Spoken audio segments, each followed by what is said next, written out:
best prepare for your first meeting with a forester? There are a few things you can do to help ensure that you have a positive and meaningful first visit. First, you'll gather some basic information about your woodland.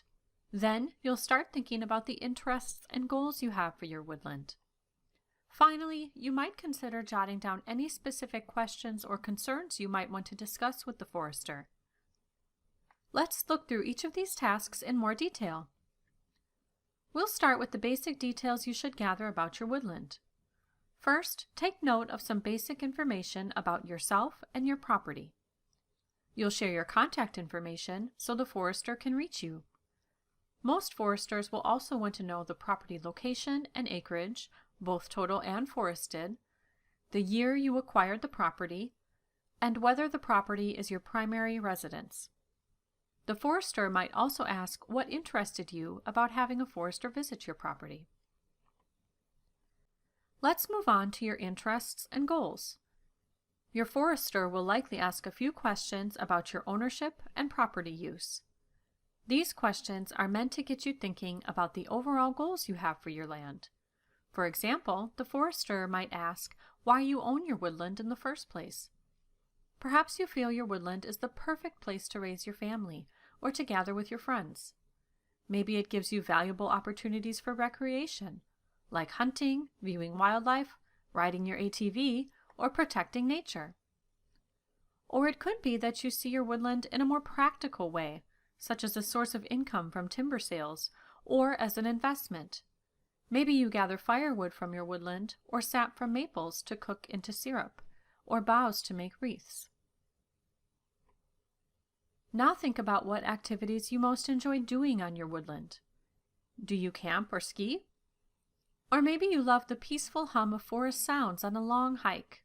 Or maybe snowshoeing or snowmobiling are more your style.